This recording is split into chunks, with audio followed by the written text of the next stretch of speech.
Le moment est arrivé. Est-ce que vous êtes prêts?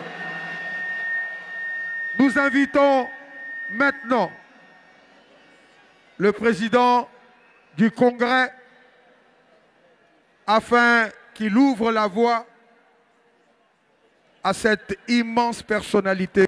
Attendez. Merci. D'applaudir Monsieur le Premier ministre Patrick Hachi, président du deuxième Congrès. Merci.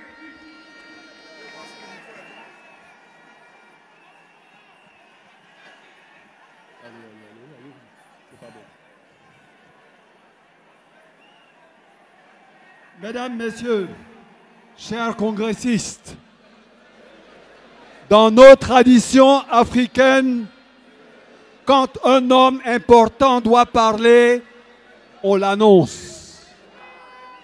Mon rôle ici est donc d'annoncer celui qui va prendre la parole maintenant.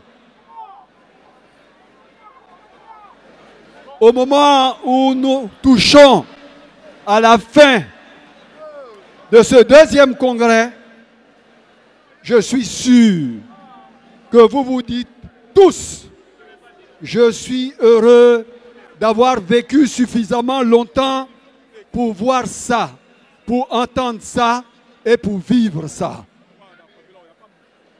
Oui, souvenons-nous, il fut un temps où la Côte d'Ivoire tanguait, vacillait dans une crise économique.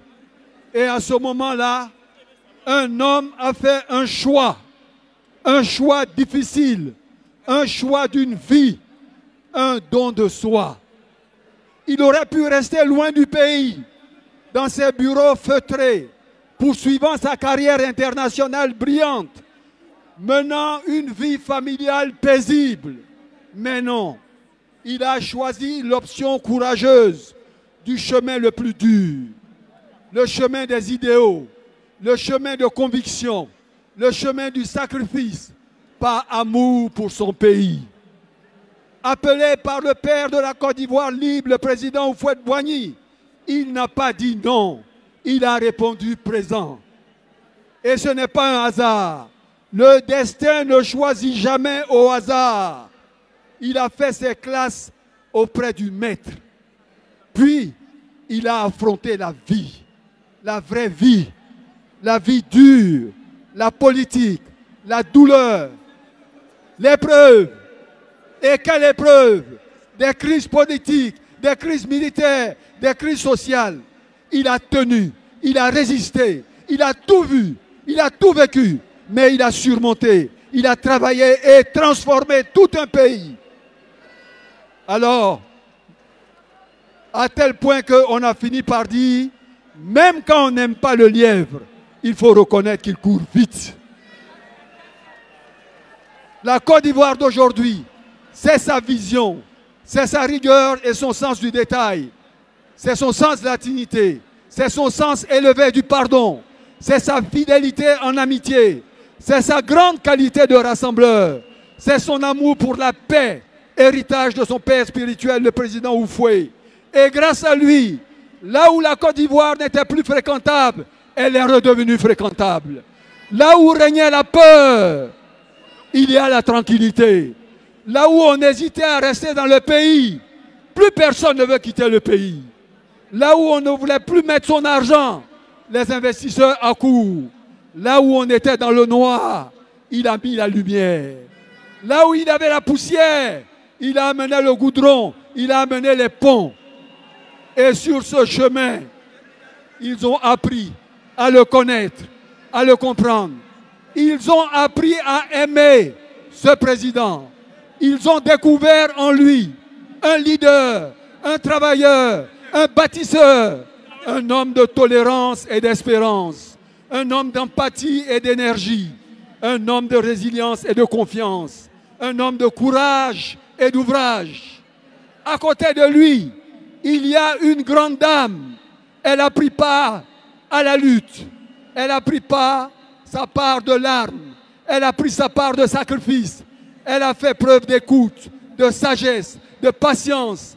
Elle a su enfin et toujours garder le sourire et servir la cause des plus vulnérables. Et aujourd'hui, ce que les congressistes viennent de dire à son époux, c'est que cette foule immense veut lui crier. C'est simple, c'est clair. Et le mot qu'il veut lui dire, c'est merci. Inike, Fokena, Nyakloa, Jasolepoko, Ayo, Ase, Nanse, Mo. Oui, Président, merci. Président, nous vous aimons. Président, nous avons besoin de vous. Président, ne nous laissez pas. Président, pas maintenant. Président, encore un peu. Président, c'est pour vous. Mais en réalité, ce n'est pas pour vous, c'est pour nous. Et si vous ne voulez pas le faire pour nous, pardon, faites à cause de Allah, à cause de Nyamien, à cause de Dieu.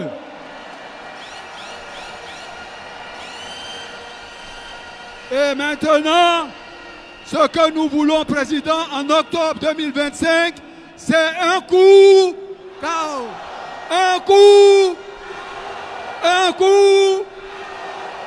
Et maintenant, chers soeurs, chers frères, chers militants du RHDP, maintenant que vous avez acclamé, maintenant que vous avez chanté, maintenant que vous avez vibré, je vous demande d'ouvrir vos cœurs. Je vous demande de vous tenir debout pour recevoir celui qui a relevé le pays, celui qui a fait vivre le pays, son Excellence, le président de notre parti, Alassane Ouattara. Excellence, Monsieur le Président.